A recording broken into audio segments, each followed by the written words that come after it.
Shri Shinde sir आणि व्यासपीठावरील सर्व उपस्थित सन्माननीय सदस्य आणि प्रेक्षकांमध्ये असलेले सर्व श्रोते या सर्वांना मी वंदन करतो. माझा विषय हा खादी आर्थिक चक्र हा आहे. हा विषय थोडासा मी बदललेला आहे. हा असा आहे की आज हे आर्थिक चक्र ज्या ठिकाणी येऊन पोचलेलं आहे ते जर का आर्थिक चक्र म्हटलं किंवा औद्योगिक चक्र म्हटलं तर ही सध्या चौथ्या औद्योगिक क्रांती येऊ घातलेली आहे आणि त्याच्या आपण किनाऱ्यावर येऊन पोचलेलो आहोत. खादी हे स्वावलंबनाचं एक आर्थिक उपजीविका देण्याचं आर्थिक साधन आर्थिक उत्पन्न देण्याचं एक साधन आणि त्याचसोबत स्वातंत्र्याच्या चळवळीमध्ये सहभाग नोंदवण्याचं एक साधन म्हणून वापरलं गेलं. चरख्याच्या आधाराने जे काय सूत कातलं जात होतं किंवा जी काय खादी निर्माण केली होती त्या खादीने जवळपास 33 वर्ष ब्रिटिशांच्या आर्थिक सत्तेला शह दिला होता. हे खादीचं एवढं खादी आणि चरखा याचं एवढं मोठं प्रचंड कॉन्ट्रीब्युशन आहे आणि आज हे जे सगळं आहे ज्या उंबरठ्यावर येऊन पोचलेलं आहे ती एक चौथी औद्योगिक क्रांती ज्याला म्हणतात त्या याच्यावर आलेलो आहोत आपण. तर हे चौथी औद्योगिक क्रांती म्हणजे नेमकं काय आहे या संबंधित मी तुम्हाला एक विवेचन करणार आहे. त्याच्यानंतर पुढच्या सेशनला पुढच्या सत्रामध्ये विजय तांबे हे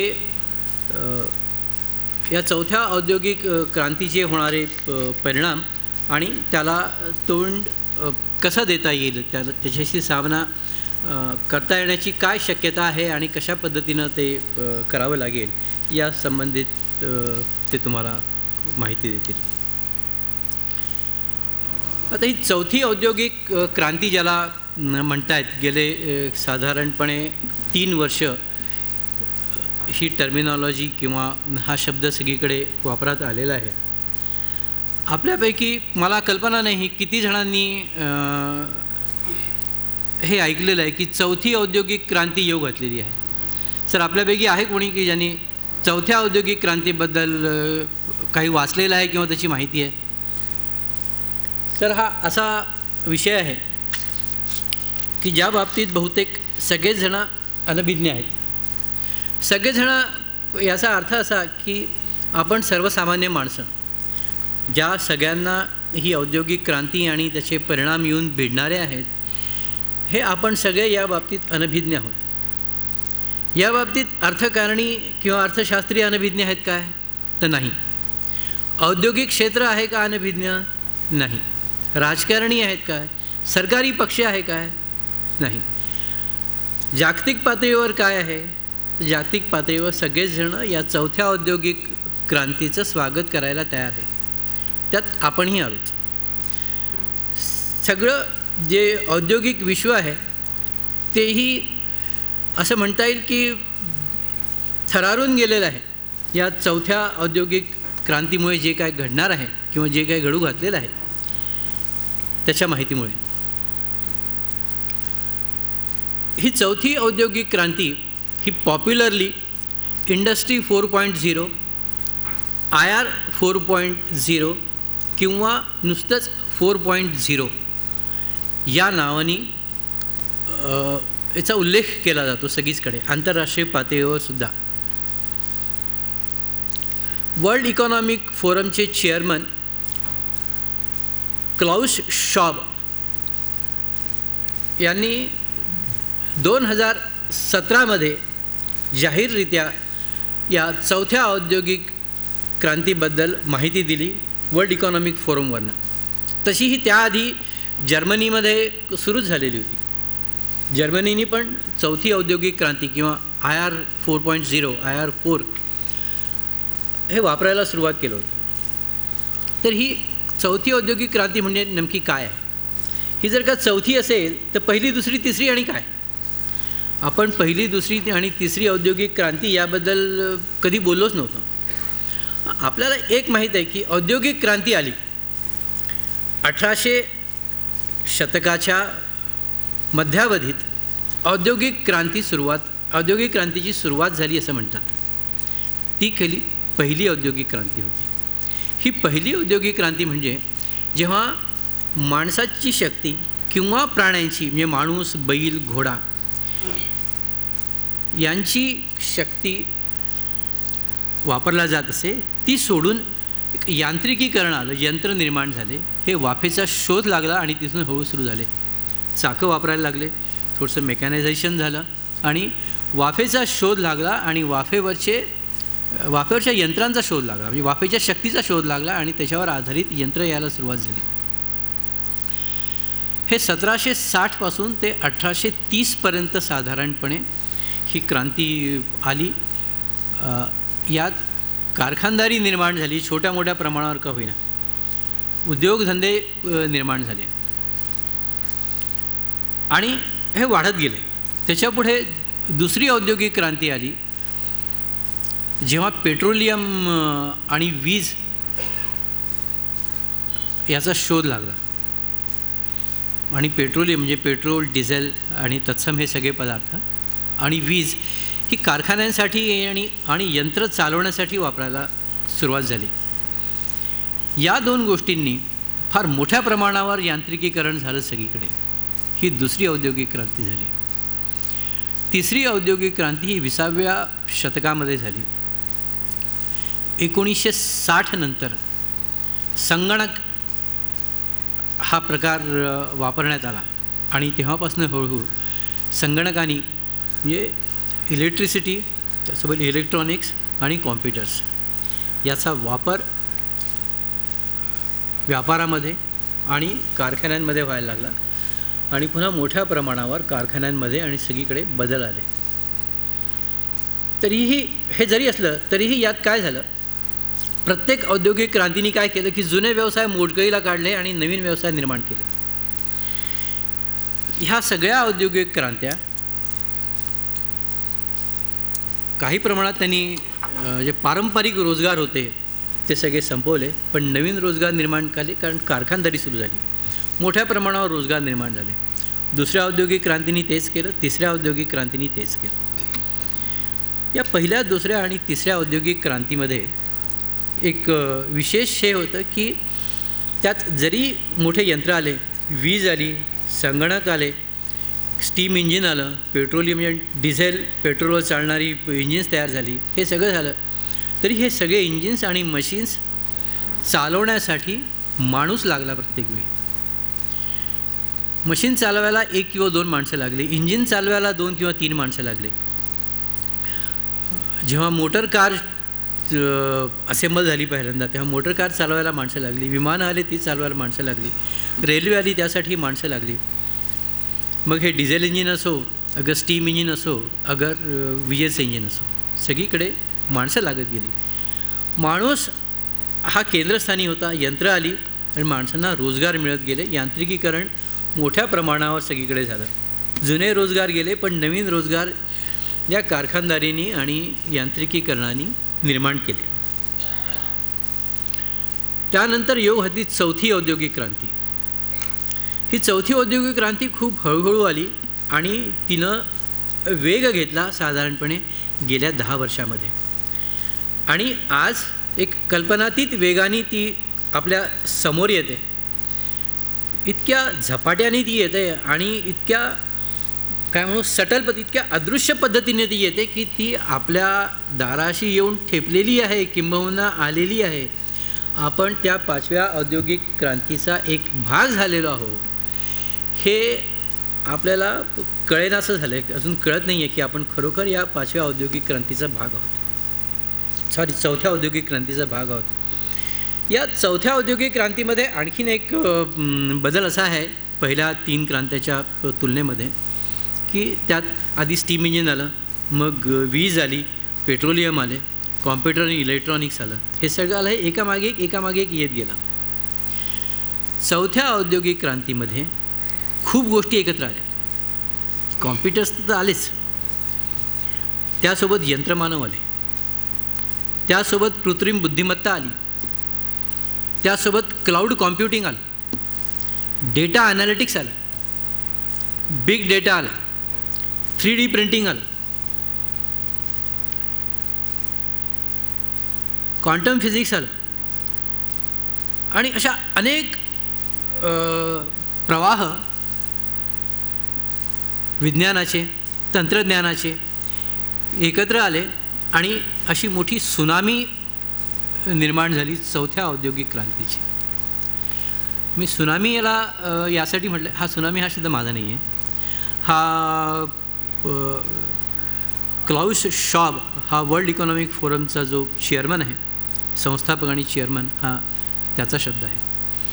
जेव्हा 2017 त्यांनी पहिल्यांदा याचं विवेचन केलं या सगळ्याचं, तेव्हा त्यांनी असं सांगितलं की हे जे येऊ घातलेली ही जी क्रांती आहे ही फार मोठ्या प्रमाणामध्ये उलथापालट घडवणारी आहे. 2017 त्यांनी बोलताना असं म्हणाला वर्ल्ड इकॉनॉमिक फोरमच्या स्टेजवरनं, युरोपमध्ये 2030पर्यंत साधारणपणे 42% रोजगार जाईल या चौथ्या औद्योगिक क्रांतीमुळे, असं त्यांनी म्हटलं. नंतर तो म्हणाला की हे फक्त युरोपच नाही तर जगभरात सगळीचकडे आज ज्या पातळीवर एम्प्लॉयमेंट आहे, जितके रोजगार आहेत त्याच्या 42% शिल्लक राहतील. म्हणजे 2017 ते 2030 या 13 वर्षांमध्ये जी काय औद्योगिक क्रांती होईल, जी काय उद्योग निर्माण होतील, जी काय लोकसंख्या वाढेल, त्यातनं जे काय रोजगार निर्माण होतील ते जर का आपण सरळ पाहिले तर जेवढे व्हायला पाहिजे तेवढे तर सोडाच, पण 2017 जेवढ्या लोकांना रोजगार होता त्याच्या 42% रोजगार निघून जाईल हे त्याचं प्रेडिक्शन होतं. 2018 त्यांनी चुकीची दुरुस्ती केली. 2017 त्यांनी फ्युचर ऑफ जॉब्स म्हणजे नोकऱ्यांचं भवितव्य नावाचा एक रिपोर्ट, एक थिसिस त्यांनी तेव्हा पब्लिश केला. 2018 a report on future of jobs 2018 म्हणून त्यांनी एक अडेंडम म्हणा किंवा एक रिव्हिजन म्हणा त्या रिपोर्टचं पब्लिश केलं. त्यात तो म्हणाला की 2030 हे चुकलं, हे तर 2025 सालीच यायला लागले. इतक्या झपाट्याने हे जे येऊ घातलेलं आहे ही मग आपल्याला जाणवत कशी नाही ही क्रांती? ही युरोपात आली आहे का, जर्मनीत आली आहे का, अमेरिकेत आली आहे का, दुसऱ्या देशात आली आहे का, आपल्या इथे येऊन ठेपलेली आहे, कशी आली आहे, आपल्याकडे कुठपर्यंत आली आहे, आपल्यालाही जाणवत का नाही? याचं कारण असं की अनेक कारणांसाठी यावर कुणीही बोलायला तयार नाही.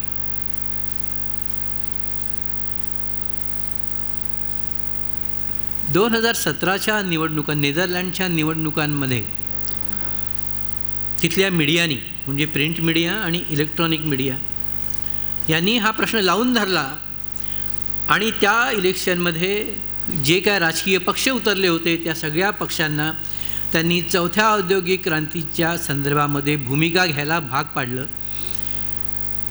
ते ती पहिली घटना होती की जिथे मीडियाने हा इश्यू लावून धरला आणि राजकीय पक्षांना भूमिका घ्यायला लावली याच्यावर.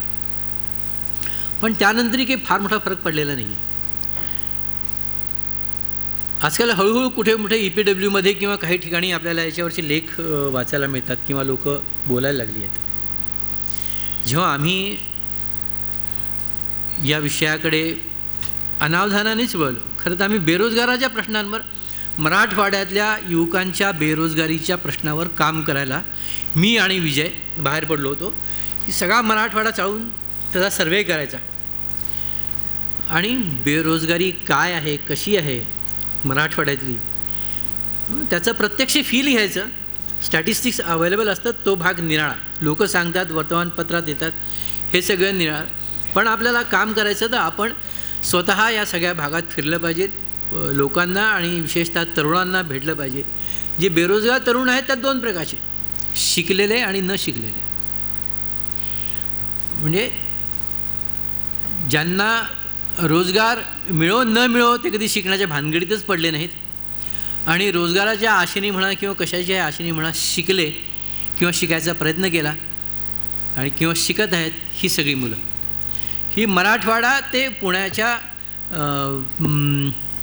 न्यायपेठ, पुण्यामधली नवी पेठ भाग आहे, तिथे त्या रस्त्यावर रात्री आणि दिवसा अभ्यास करणारे UPSC MPSCची मुलं ही जी सगळी पाहिली, यातल्या बऱ्याच जणांशी आम्ही बोललो, तेव्हा बेरोजगारी ही काय आहे हे कळायला लागलं आणि त्याची आम्ही मग काय काय कारणं असावीत हे जेव्हा शोधायला लागलो तेव्हा एक कारण हे कळलं की हे येऊ घातलेलं जे आहे चौथी औद्योगिक क्रांती, हे एक फार मोठं संकट आहे जे येणार आहे. त्यामुळे बेरोजगाराच्या प्रश्नावर, बेरोजगारीच्या प्रश्नावर आज जर का काम करायचं असेल तर, आणि केवळ त्याच नाही तर आपल्या भविष्याच्या संदर्भात काम करायचं असेल तर या विषयावर बोलणं, या विषयाची माहिती करून घेणं आवश्यक आहे. म्हणून गेल्या वर्षी आम्ही सोलापूर भागातल्या आणि इतर भागातल्या, मी स्वतः नाशिकमध्ये फार्मसी कॉलेजेसमध्ये खूप ठिकाणी बोललो, प्राध्यापकांशी बोललो, विद्यार्थ्यांशी बोललो, काही भाषणं दिली. सोलापूरमध्ये आम्ही बऱ्याच कॉलेज, इंजिनिअरिंग कॉलेजमध्ये प्राध्यापकांशी बोललो, विद्यार्थ्यांशी बोललो. जेव्हा मी त्यांना सांगितलं की आम्हाला चौथ्या औद्योगिक क्रांतीबद्दल बोलायचं आहे तर इंजिनिअरिंग कॉलेजच्या बहुतेक सगळ्या प्राध्यापकांना आणि प्राचार्यांना माहीत होतं ही चौथी औद्योगिक क्रांती काय आहे. ते म्हणाले की, आम्ही त्यांना म्हणालो की हा विद्यार्थ्यांसाठी महत्त्वाचा प्रश्न आहे, त्यांच्या भविष्यात काय वाढवून ठेवलं आहे, त्यांना कुठल्या प्रश्नांना भिडायला लागणार आहे हे त्यांना कळायला हवं. तर ते म्हणले की आम्ही फक्त या भीतीपोटी सांगितलं नाही की पोरं घाबरून जातील. आमचं म्हणणं असं की पोरं घाबरून जाण्याचा प्रश्न नाही, त्यांना समोर काय आहे, कशाला भिडायचं आहे हे कळलं तर ते त्यांना तयारी करता येईल, ते त्याला भिडतील. पोरं घाबरतील हा असा इश्यू नाही की कोणी घाबरून जावं हा इश्यू नाही आहे, पण समोर काय वाढवून ठेवलं आहे हे समजणं आवश्यक आहे. म्हणून या विषयावर बोलणं आवश्यक आहे असं जेव्हा मी त्यांना सांगितलं तेव्हा त्यांनी आम्हाला परवानगी दिली. आम्ही काही कॉलेजेसमध्ये बोललो.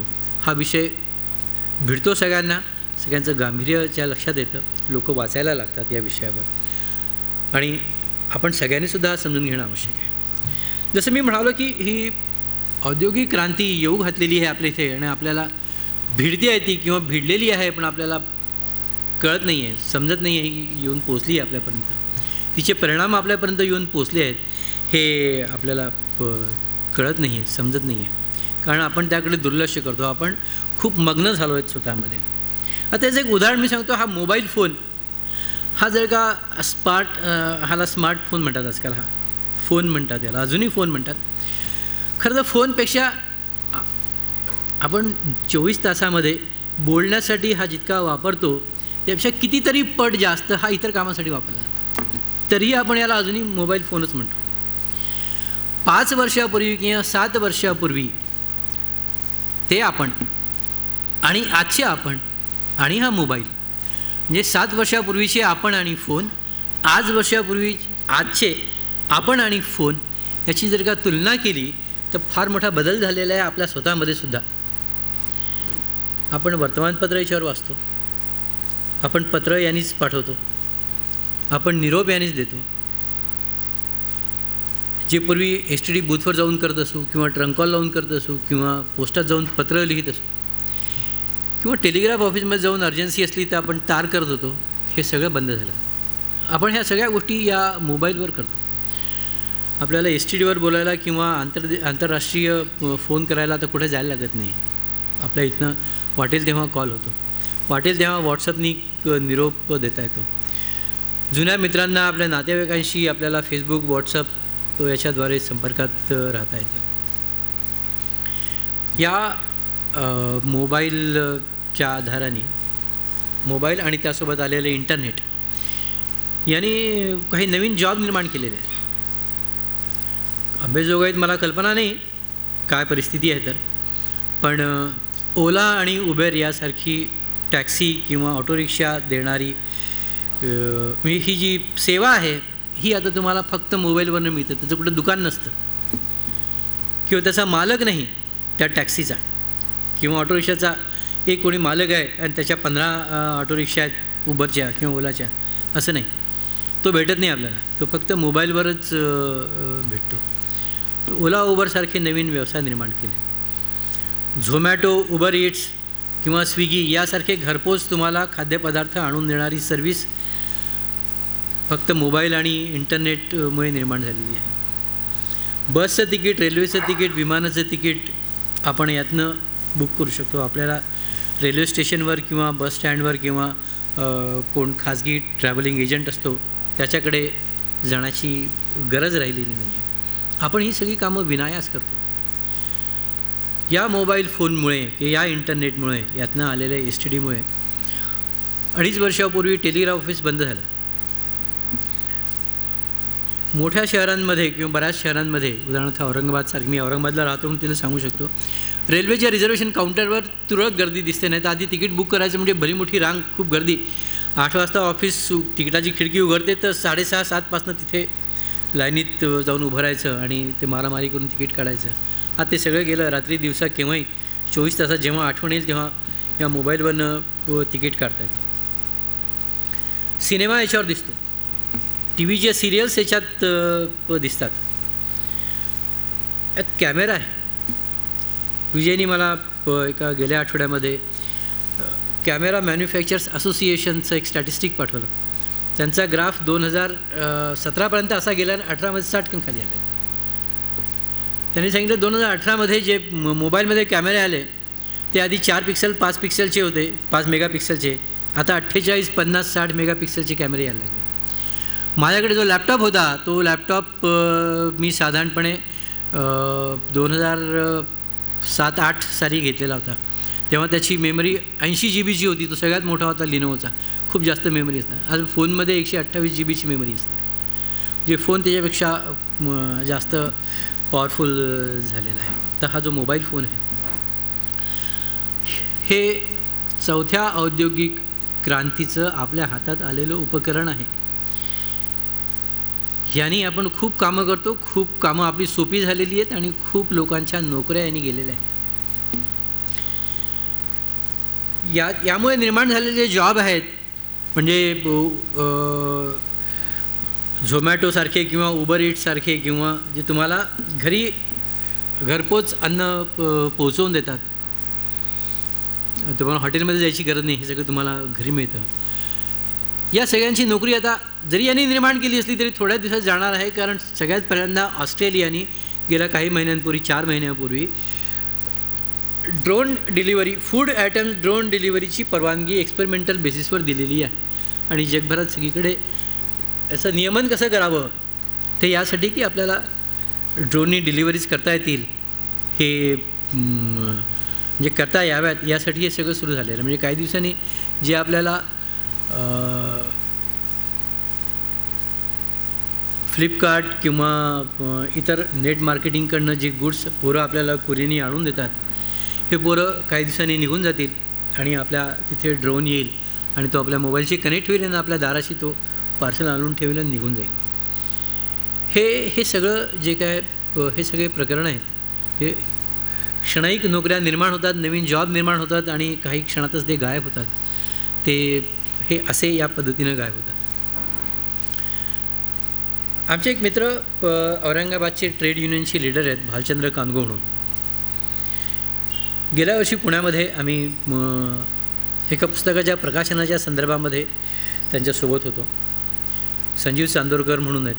त्यांनी अर्थ अनर्थ या पुस्तकाची 2री आवृत्ती तेव्हा प्रकाशित केली, तेव्हा तिथे ते होते. आम्ही त्यांच्याशी चर्चा करत होतो. ते म्हणाले, तर माझा प्रश्न असा आहे की मी ज्या कारखान्यांचा युनियन लीडर आहे त्या कारखान्यामध्ये काही दिवसापूर्वी 1600 कामगार होते, आज 300 आहेत आणि उद्या 30 होतील. येणाऱ्या हे जे ऑटोमेशन आहे या ऑटोमेशनमुळे हे सगळं होऊ घातलेलं आहे. कारखान्याचं उत्पादन त्याच्यापेक्षा जास्त आहे. हे 6 वर्षापूर्वी किंवा 5 वर्षापूर्वी कारखाने जितके उत्पादन करत होते त्यापेक्षा कितीतरी जास्त आहे. पण ते 1600 कामगारांची 300 आहेत आज. आणि मी याला विरोध करू शकत नाही, कारण माझ्या कारखान्याला या 300 लोकांना जी आज नोकरी आहे, या लोकांना हे लोक जे बनवतात हे जर का जागतिक बाजारपेठेमध्ये टिकायचं असेल, यांच्या उत्पादनाला जर का किंमत यायची असेल तर यांची किमान 300 लोकांची नोकरी टिकवणं आवश्यक आहे. उरलेल्या 1200 लोकांची जी नोकरी गेली किंवा 1500ची नोकरी गेली किंवा काही लोकांची गेली, त्याला बघत बसणे किंवा त्यांच्यासाठी पुनर्वसनासाठी काही करणे याशिवाय माझ्या हातात काही फारसं नव्हतं. आणि आता आणखीन यातल्या 270 जणांशी जाईल तेव्हाही मला काही करता येणार नाही. पण प्रश्न आहे की आपण सगळ्यांनी मिळून काय करायचं. म्हणजे ही परिस्थिती हातावर हात देऊन बघत राहण्यासारखी आहे काय किंवा काय करायचं, पण ही भेटणार आहे नक्कीच. तर हा जो चौथ्या औद्योगिक क्रांतीचा महत्त्वाचा भाग आहे की त्याच्यामध्ये आर्टिफिशियल इंटेलिजन्स. आता जी लोकं फेसबुक वापरतात किंवा नेटवरनं काही शोधत असतात त्यांच्या लक्षात येईल की तुम्ही जर का नेटवरनं एखादं प्रॉडक्ट शोधलं, फ्लिपकार्टवरनं किंवा ॲमेझॉनमधनं एखादं गोष्ट विकत घ्यायची म्हणून तुम्ही क्षणभर ती पाहिली की उरलेले 10-15 दिवस तुमच्या याच्यावर ते तुम्ही मोबाईल उघडला की पटकन त्याची जाहिरात येते ते किंवा तत्सम असलेल्या कुठल्या उत्पादनांची. फेसबुकवर तुम्ही जर का असाल आणि तुम्ही कुठल्या एखाद्या व्यक्तीची आलेली पोस्ट एकदा वाचली, दोनदा वाचली, तर तिसऱ्यांदा तुम्ही फेसबुक उघडलं की ती पटकन त्या व्यक्तीचं पोस्ट आधी तुमच्या समोर येते. ही कृत्रिम बुद्धिमत्तेने आलेली आहे. याचा फायदा म्हणजे ही खूप सहज आणि खूप सोपं झालं आहे आपल्यासाठी. जर का मला सावंत सर काय लिहितात याचं कुतूहल आहे, मी जर का एकदा दोनदा त्यांच्या पोस्ट वाचल्या तर उद्यापासून त्यांची पोस्ट सगळ्यात आधी येते, बाकीच्या सगळ्यांच्या त्याच्या नंतर येतात. म्हणजे मला सावंत सरांनी काय लिहिलं हे शोधायला लागत नाही, ते पटकन आपोआपच सापडतं मला. ह्या ज्या सुविधा निर्माण होतात, ह्या सगळ्या सुविधा या नवीन टेक्नॉलॉजीनी निर्माण होतात. ती टेक्नॉलॉजी आपल्याला देतेच, पण यातनं हे काय हिरावून घेतं हे आपल्याला कळत नाही. कळत नकळत ह्या सगळ्या गोष्टी होतात. 2 महिन्यापूर्वी पियुष गोयल यांनी अशी घोषणा केली की भारतीय रेल्वेमध्ये जे 13 लाख कामगार आहेत त्यापैकी 3 लाख कामगार त्यांची आता गरज नाही. म्हणजे रेल्वेचं जाळं कमी झालं का? रेल्वेची सेवा कमी झाली का? नाही. गाड्यांची संख्या दरवर्षी वाढतेच आहे, गाड्यांना लावणारे डबे वाढतातच आहेत, प्रवासी वाढतातच आहेत. मग 13 लाखपैकी 3 लाख लोक कमी करायचे, गरज का भासली? कारण त्यांची गरज नाही. आता खूपशी कामं ऑटोमॅटिकली होतात. आता रेल्वेचं तिकीट जर का तुम्ही इथून बुक करायला लागलं तर प्रत्येक गावोगावीचे बुकिंग ऑफिसने करायचं काय? तिथं जे तिकीट प्रिंट करून देतो किंवा त्या तिकिटासाठी जो कागद बनवतो त्या माणसांनी करायचं काय? त्याची गरजच नाही. आता हे चांगला का वाईट हा भाग निराळ, पण हे येऊ घातलेलं आहे आणि हे येत आहे. आपण या सगळ्या गोष्टींकडे थोडंसं लक्षपूर्वक पाहिलं पाहिजे का यात काही डाव आहे का? खूप मोठ्या प्रमाणावर जगभरात याच्यावर संशोधन चालू आहे की ड्रायव्हरलेस कार ठीक आहे, आपण वाचतो सगळीकडे, पण आपल्या डोक्यात हा प्रश्न मला वाटतं की क्वचितच येतो की हे कशासाठी? म्हणजे जगभरात इतके सगळे लोक, सगळ्या मोठ्या मोठ्या संस्था, उद्योगपती या पैसा खर्च करतात कशासाठी? म्हणजे ज्याच्याकडे जो कार विकत घेऊ शकतो तो जो कारवर ड्रायव्हर ठेवतो 5,000 रुपये, 8,000 रुपये, 10,000 रुपये महिन्यानी, त्याचे 10,000 रुपये वाचावेत म्हणून. मग जगभरात इतका खर्च होतो तर कशासाठी होतो? ड्रायव्हरलेस कारसाठी सगळ्यात जास्त सध्या खर्च होतो सगळीकडे. त्या ड्रायव्हरची नोकरी घालवण्यासाठी. आता उद्या जाईलच त्याची नोकरी, सगळ्या गाड्या ड्रायव्हरलेस येतील. अमेरिकेमधल्या ABC नावाची बरी मोठी कंपनी आहे, त्यांचा वेमो नावाचं एक टॅक्सी डिव्हिजन आहे. त्या टॅक्सी डिव्हिजननी 2018च्या ऑक्टोबरमध्ये ड्रायव्हरलेस टॅक्सी इंट्रोड्यूस केली. म्हणजे तुम्ही मोबाईलवरनं तुम्हाला शोधायचं, ते त्यांना सांगायचं की मला इथून तिथे जायचं आहे, थोड्या टॅक्सी तुमच्या तिथे येऊन उभी राहते, तुम्ही त्याला OTP दिलात की तुम्ही कुठे जाणार ते त्याला कळतं, ती टॅक्सी तुम्हाला तिथे घेऊन जाईल आणि तुमच्या अकाउंटमध्ये तिथे पैसे ट्रान्सफर होतात. तुम्हाला काही करायची गरज नाही. म्हणजे तुम्हाला त्या ड्रायव्हर बाबारे जपून चालव, गर्दीतनं नेऊ नको, कुठून नेऊ, काय कोणाला सांगायची गरज नाही. तुम्ही त्या टॅक्सीमध्ये तुम्हाला पूर्ण प्रायव्हसी असते. तुम्ही ऑफिसची कामं करा, घरच्या कौटुंबिक अडचणीवर बोला, कौटुंबिक बाबीवर बोला, काही करा. तिथे ऐकणारं कोणी नसतं, साक्षीदार कोणी नसतं. त्यांनी ती प्रायोगिक पातळीवर तिथे एक इंट्रोड्यूस केलेली आहे. हे आर्टिफिशियल इंटेलिजन्स आणि मशीन लर्निंग या प्रकारातून आलेलं आहे. आर्टिफिशियल इंटेलिजन्स हा किती मोठा आहे किंवा किती छोटा आहे यातले केमिस्ट्रीचे कोणी प्राध्यापक असतील तर मला कल्पना नाही, केमिस्ट्री आणि फिजिक्सचे, केमिस्ट्रीच्या लोकांना हे माहीत असेल की प्रोटीन फोल्डिंग हा एक प्रॉब्लेम ऑफ प्रोटीन फोल्डिंग म्हणून केमिस्ट्रीमध्ये एक भला मोठा इश्यू आहे. त्याला सॉल्व करता नाही आला. प्रोटीनचं स्ट्रक्चर नक्की कसं आहे त्याची फोड करून सांगणे किंवा समजून घेणे हे फार कठीण परिस्थिती आहे. त्यामुळे गेल्या 10 वर्षापासून या क्षेत्रात ह्याच्या स्पर्धा घेतली जाते जगभरातली, आणि जगभरातले वैज्ञानिक आणि विद्यार्थी रिसर्च करतात आणि आपापले पेपर इथं प्रेझेंट करतात प्रोटीन फोल्डिंगवर. आणि जो पेपर सगळ्यात जवळ जाईल त्याला वार्षिक पारितोषिक दिलं जातं. 5 फेब्रुवारी 2019 या साली 2019च्या स्पर्धेचा म्हणजे 2018मध्ये जे काही पेपर लिहिले गेले त्यांची जी स्पर्धा झाली त्या स्पर्धेचे रिझल्ट जाहीर झाले 5 फेब्रुवारी 2019ला. आणि आजपर्यंत जो जितक्या जवळ कोणी गेलं नव्हतं तितक्या जवळ जाणारा एक पेपर तिथे ठेवला गेला होता. तो पेपर जाहीर झाला, त्याला पारितोषिक मिळालं. तो पेपर कोणी गेला होता? तो गुगलच्या डीप माइंड नावाच्या कॉम्प्युटर लॅबनी तयार केलेला पेपर होता, जिथं माणूस नसतो. आर्टिफिशियल इंटेलिजन्सनी या संशोधनासारख्या अत्यंत सृजनशील क्षेत्रामध्ये ही मारलेली मुसंडी आहे.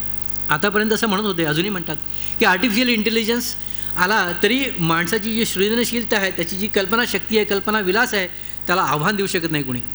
तो माणूसच करू शकेल, पण असं होत नाही. 2018मध्ये मला आता आठवत नाही त्या कॉम्प्युटरचं नाव, त्या कॉम्प्युटर प्रोग्रामनी 10,000 कविता लिहिल्या ज्या त्यात प्रेमाच्या सगळ्या छटा होत्या. अर्थात त्याला फीड केलं होतं की संध्याकाळी जर का तुला लिहायची असेल तर ती विरहाची लिही, त्यात हे असे शब्द आले पाहिजेत, हे शब्द असे जोडले पाहिजेत. सकाळ असेल तर ते प्रसन्न असतात, त्यामुळे सकाळच्या कवितेमध्ये हे शब्द आले पाहिजेत, असं त्याला ते अल्गोरिदम त्याला दिलेलं असणार आहे. त्यावेळी त्यांनी केलं. पण म्हणजे कॉम्प्युटर कविता लिहू शकत नाही असं नाही. मला वाटते सौदीचाच एक सोफा नावाचा ह्युमनॉइड आहे. ह्युमनॉइड म्हणजे माणसासारखा असणारा रोबो. हा फिमेल रोबो आहे, सोफिया त्याचं नाव. ही सोफिया जगातल्या सगळ्या विषयांवर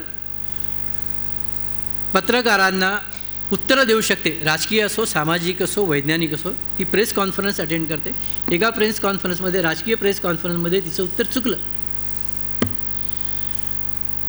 कारण तिच्याकडे आलेला डेटा बहुतेक चुकीचा होता किंवा डेटाचं ॲनालिसिस करताना चुकलं आणि गडबड तिथे झाली. जे एक्सपेक्टेड नव्हतं कधी की रोबो करेल किंवा ह्युमनॉइड करेल, त्या सोफायाने केलं. तिने सॉरी म्हटलं. सॉरी ही माणसाची भावना आहे, यंत्राची नाही. हा जो भाग आहे हा असा आहे. तर ही जी औद्योगिक क्रांती आहे, ही औद्योगिक क्रांती अशा वेगवेगळ्या अंगाने आपल्याला येऊन भेटते आहे. या औद्योगिक क्रांतीचं करायचं काय, हा मोठा प्रश्न आहे. या प्रश्नाची आपल्या परीने गांधीवादी पद्धतीनं उकल पुढच्या सत्रामध्ये विजय तांबे करतील. धन्यवाद.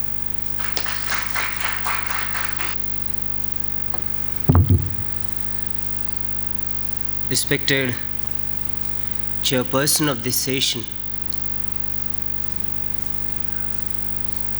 Gandhian thoughts, past, present and future. Dignitaries on the dais,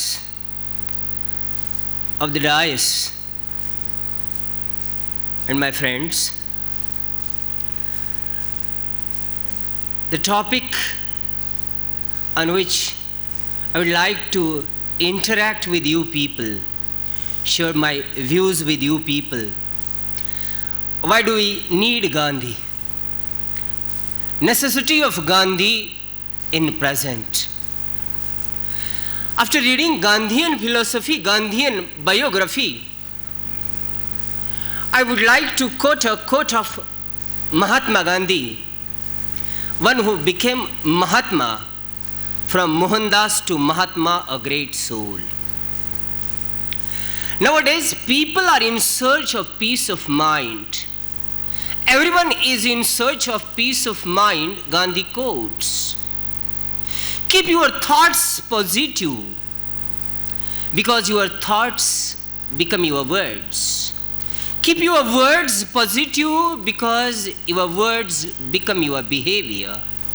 Keep your behavior positive because your behavior become your habits. Keep your habits positive because your habits become your values. Keep your values positive and these values become your destiny. So, after listening to the quote of Mahatma Gandhi, I come to the conclusion that this is the only philosophy that's needed to each and everyone, we can see. We are in search of peace of mind. Peace of mind produces moral values, ethical values, and where there are ethical values, indirectly there are positive thoughts, there are moral thoughts, we can see. The society is nowadays, the society has become destructive. We want a constructive mode, and to have a constructive mode in society, we need Gandhi. Constructive mode in each and every field, whether it is a field of science, whether it is a field of literature, IT, whatever it may be, Gandhi is needed. In each and every mode, there is a need of Gandhi, we can say. Now, so far as Gandhi's biography is concerned, there are 3 steps. I will conclude with these 3 steps: positive attitude, positive hope, and positive life. Mere aptitude is not going to achieve the goal. Mere aptitude is not achieved, is not ready, is not willing to achieve the goal. So your attitude, not your aptitude, determines your altitude. Aptitude, first is attitude, second one is aptitude, and the last one is altitude. The meaning of the word altitude, the people, the professors of geography know it very well, we can say. Altitude is the highest point, the peak point, we can say. Peak point, we can say. Mohandas to Mahatma. Means our aptitude is not going to achieve, is not going to help. Gandhi never tried to become a man of success. Gandhi tried to become a man of moral values. And these moral values nowadays are going to show the real path to the modern society, we can say. So, your attitude, not aptitude, determines your altitude, we can say. So far as Gandhian philosophy is concerned, there is a lot to discuss. But so far as the time given to me is 3 to 5 minutes, we can see. There is a waiting list, we can see. But to my opinion, personally, I am of this opinion that to solve all the problems in society, there is no need to wander here and there. The only way, the only mode, the only source is Gandhian philosophy, Gandhian philosophy, and Gandhian philosophy. Thank you. Respected chairperson on the dais, other dignitaries, and on the dais and off the dais. It is very difficult, not only difficult, rather impossible to summarize Gandhi's view on women empowerment. Of the views of Gandhi on women empowerment. As in this paper, I have focused on the views of Gandhiji on women empowerment and relevance of these views in this present era.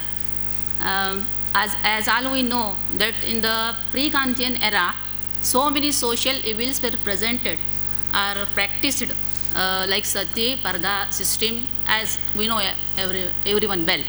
So all women were living very hard life during those times, and some of the British officials and other social workers were trying to get education, women education, for women education. But some of the women were get education, so less number of women were get education.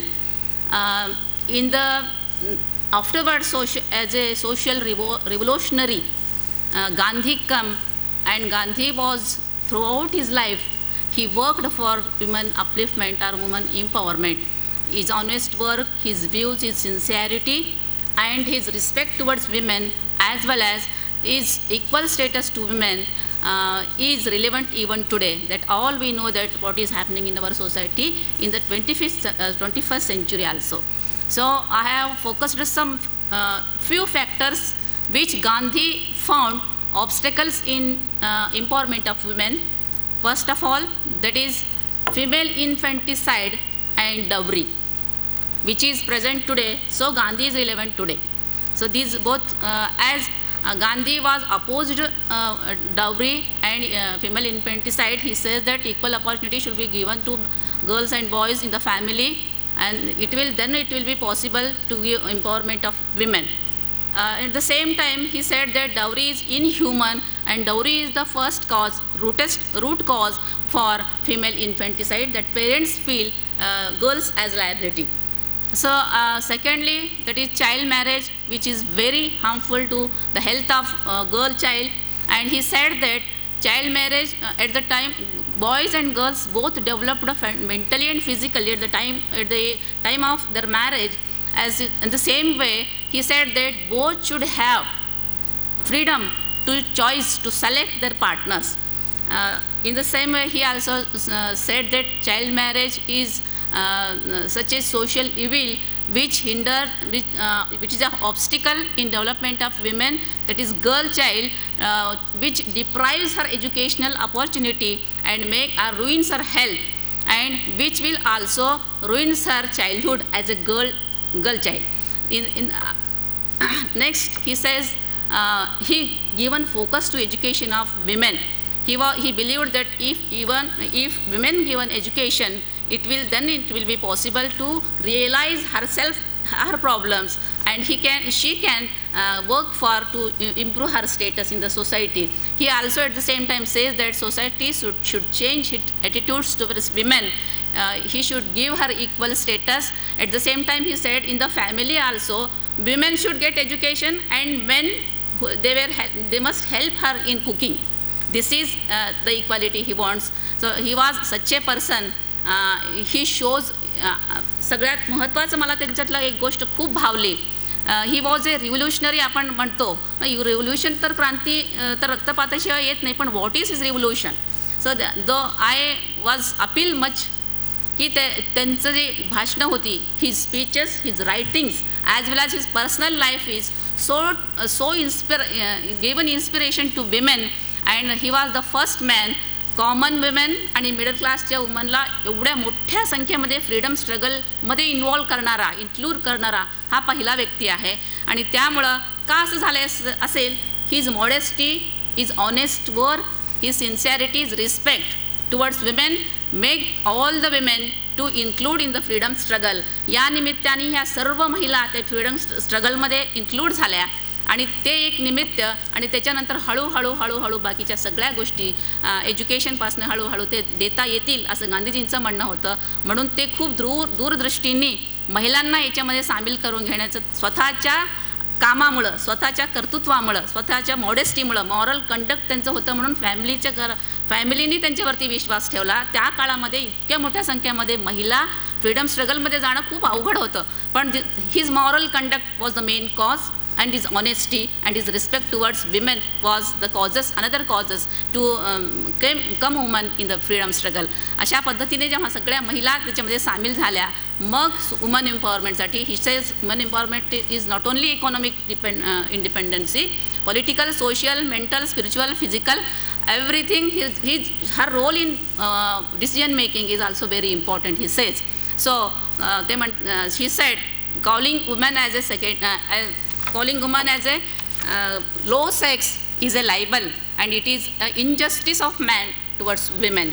अशा पद्धतीने त्यांनी ह्या सगळ्या गोष्टी आयुष्यामध्ये केल्या, आणि अनेक महिला त्याच्यात इन्वॉल्व झाल्या. आणि सगळ्या गोष्टी आत्ता मला हे जास्त का भावतात, तर ह्या सगळ्या इन्फंटिसाईड, चाइल्ड मॅरेज, डॉवरी असेल, इलिटरसी ऑफ विमेन नाव, हे सगळ्या गोष्टी आपण रिप्रेझेंट करतो बीड जिल्ह्यातनं.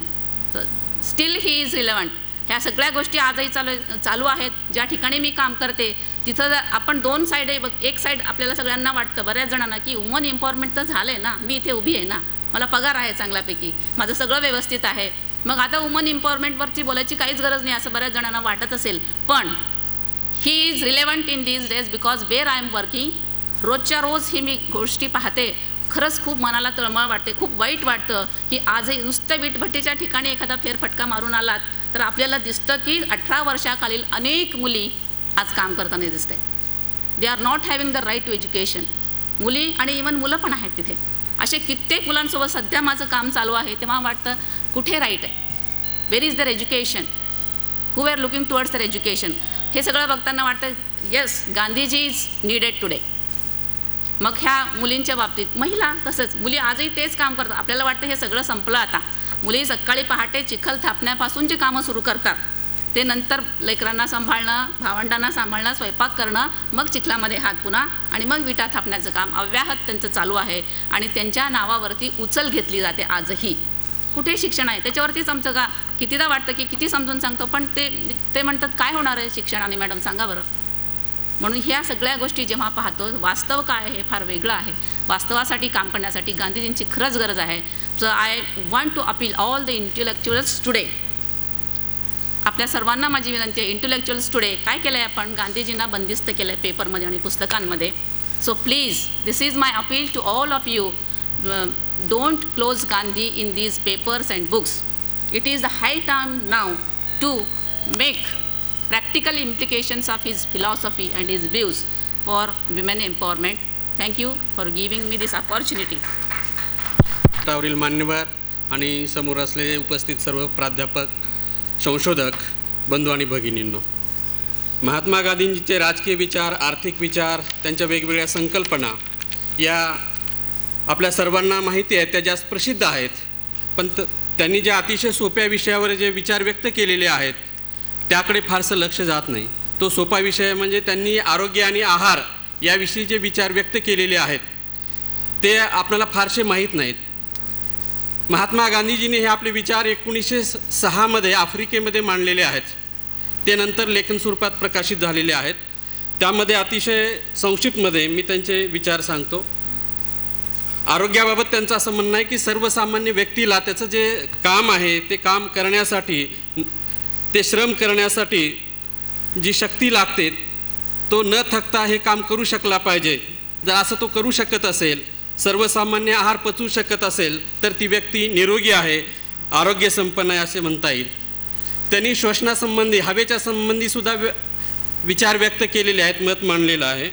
प्रत्येक व्यक्तीला प्राणायाम शिकणं आवश्यक आहे असं त्यांनी मत व्यक्त केलेलं आहे.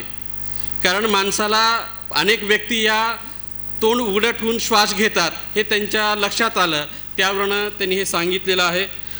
तसंच त्यांनी रात्री झोपतानासुद्धा उघड्या हवेमध्ये झोपलं पाहिजे असं सांगितलेलं आहे. मोकळ्या हवेत आकाशाच्या छताखाली झोपलं पाहिजे, त्यामुळे आरोग्य लाभतं, त्यामुळे सर्दी होईल अशी भीती बाळगू नका असे विचार त्यांनी व्यक्त केलेले आहेत. तसंच चेहरा पांघरून घेऊन किंवा चेहरा झाकून घेऊन झोपू नये, रात्री झोपताना सैल कपडे वापरावेत, हे आरोग्यासंबंधीचे सर्वसाधारण नियम त्यांनी खूप पूर्वी सांगितलेले आहेत, जे आता अनेक विज्ञान संशोधनानंतर सिद्ध झालेले आहेत किंवा आत्ता आपल्याकडे ती थोडीशी जागृती निर्माण होत आहे. ती जागृती त्यांनी 1906 करण्याचा प्रयत्न केलेला आहे. पाण्याच्या संदर्भातसुद्धा पाणी किती प्यावं यासाठी सुद्धा त्यांनी आपले विचार व्यक्त केलेले आहेत. आजही आपल्याला पाण्याच्या संदर्भात वेगवेगळी मतं ऐकायला मिळतात. पाणी भरपूर पिलं पाहिजे, परंतु भरपूर म्हणजे किती? अर्थात हे व्यक्ती सापेक्ष आहे, पण सर्वसाधारणपणे त्यांनी 2.25 लिटर पाणी हे दर दिवसाला प्रति व्यक्ती वापर केला पाहिजे. पाणी स्वच्छ असलं पाहिजे, शुद्ध असलं पाहिजे यासाठी त्यांचा आग्रह होता. साधारणपणे जे पाणी आपल्याला जे उपलब्ध होतं ते जर आपल्याला माहीत नसलेल्या ठिकाणचं असेल, शंका असेल तर ते उकळून प्यावं असं त्यांनी सुचवलेलं आहे. तसंच आज जे आपण बाटलीबंद पाणी पितो किंवा सुरक्षित म्हणून आपल्यासोबत पाणी घेऊन गेलं पाहिजे असा विचार त्यांनी त्यावेळीसुद्धा व्यक्त केलेला आहे. खूप पूर्वी त्यांनी हा विचार पाण्याच्या संदर्भात सांगितलेला आहे. तसंच आहाराच्या बाबतीत ते स्वतः दूध हे मांसाहार मानत होते. दूध ते वापरत नव्हते स्वतः, परंतु बाकी लोकांना जर दूध घ्यायचं असेल तर त्यांनी ते घ्यावं, त्यांना त्यांचा काही विरोध नव्हता प्रामुख्यानं. पण साधारणपणे आपल्या आहारामध्ये धान्य कोणतं असावं, त्यांनी गहू हा जगभरात गव्हाचं धान्य किंवा ज्या भागात ते होते त्या भागामध्ये आणि भारताच्याही बहुतेक भागामध्ये गहू वापरला जातो म्हणून गव्हाचा उल्लेख केलेला आहे. पण त्याशिवाय सुद्धा बाजरी, ज्वारी यांचा वापर करणं योग्य आहे. तसंच ते हे साध्या जात्यावर दळलेलं पाहिजे असं त्यांनी सांगितलेलं आहे. तांदूळसुद्धा जे आता मशीनवर त्याच्यावरचा जो कोंडा काढला जातो त्यामधनं सत्व आणि क्षार नाहीसे होतात, म्हणून ते साध्या यंत्राच्या आधारे किंवा जात्यामध्ये दळून ते वापरलं पाहिजे असं त्यांनी सांगितलेलं आहे. तसंच त्यांनी ज्याच्यामध्ये स्टार्च आहे अशा पदार्थांना त्यांनी बटाटे, रताळे, कंद यांचा समावेश त्यांनी धान्यामध्ये केलेला आहे. ताजा भाजीपाला आणि फळे यांनाही त्यांनी महत्त्व दिलेलं आहे. आणि आपल्याकडे खेड्यामध्ये हे उपलब्ध होत नाही. आजसुद्धा त्या परिस्थितीमध्ये फारसा बदल झालेला नाही. ताजी फळं आणि पालेभाज्यांचं प्रमाण ग्रामीण भागामध्ये कमी आहे आणि हिंदुस्थानच्या संस्कृतीवरचा तो एक मोठा कलंक आहे असं महात्मा गांधीजी म्हणतात. मनुष्याच्या आहारामध्ये स्निग्ध पदार्थांची पण गरज आहे. तुपाला त्यांनी प्राधान्य दिलेलं आहे. तूप मिळत नसेल तर तेलाचा वापर करावा. तेलामध्ये सर्वसाधारणपणे दर दिवशी 30 ते 35 ग्रॅम तूप किंवा तेल पुरेसं आहे. तेलामध्ये तिळाचं, खोबऱ्याचं किंवा भुईमुगाचं तेल वापरावं. तसंच ते देशी घाण्याचं तेल वापरावं असं सांगितलेलं आहे. आता अनेक डॉक्टर हे सांगत आहेत की नॉन फिल्टर्ड तेल वापरलं पाहिजे. आता डबल फिल्टर्ड, ट्रिपल फिल्टर्ड खाद्यतेल वापरतो आपण, तर ते निसत्व आहे, त्यातलं सत्व गेलेलं आहे. हा विचार त्यांनी खूप पूर्वी सांगितला की साध्या घाण्याचं तेल वापरावं. तो अतिशय महत्त्वाचा विचार आज आपणाला आवश्यक आहे आपल्या आरोग्यासाठी. याशिवाय त्यांनी गोड पदार्थ, गूळ आणि साखर किती असावी आहारामध्ये, ते 20 ते 30 ग्रॅम रोजच्या आहारामध्ये साखर किंवा गूळ असलं पाहिजे, एवढं गोडाचं प्रमाण असलं पाहिजे. पण आजकाल मिठाईवर जो भर देण्यात येतो त्यामुळे अनेक आरोग्याच्या समस्या निर्माण झालेल्या आहेत. तर या अतिशय साध्या आणि सोप्या बाबी आहेत. त्यांनी त्या काळी लोकांच्यासाठी लिहून प्रकाशित केलेल्या आहेत, नियतकालिकामधनं प्रसिद्ध केलेल्या आहेत. सर्वसाधारणपणे बुद्धिजीवी माणसाचा रोजचा आहार किती असावा त्या संदर्भात त्यांनी विचार व्यक्त केलेले आहेत. 900 ग्रॅम गाईचं दूध, 170 ग्रॅम धान्य, 85 ग्रॅम पालेभाज्या, 140 ग्रॅम इतर भाज्या आणि कच्च्या भाज्याचं प्रमाण हे 30 ग्रॅमपर्यंत त्यांनी सांगितलेलं आहे. 30 ग्रॅम तूप किंवा 40 ग्रॅम लोणी, 30 ग्रॅम साखर किंवा गूळ आणि ताजी फळं जी मिळतील ती वापरावीत असं त्यांनी सांगितलेलं आहे. अशा पद्धतीने त्यांनी आहारासंबंधीचे अनेक प्रयोग करून हे विचार व्यक्त केलेले आहेत. ते सर्वांना आपल्याला आजही उपयुक्त आहेत. धन्यवाद.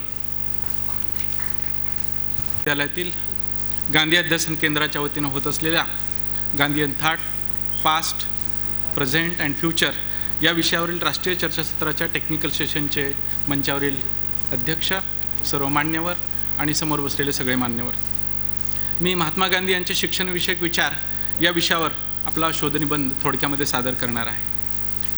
खरं तर 20व्या शतकातील जगानं पाहिलेला चमत्कार म्हणून गांधीजीकडे पाहायला पाहिजे. खरं तर महात्मा गांधीसारखा महामानव आपल्या भारतामध्ये जन्माला यावा हे आपलं भाग्य आहे असं मला वाटतं.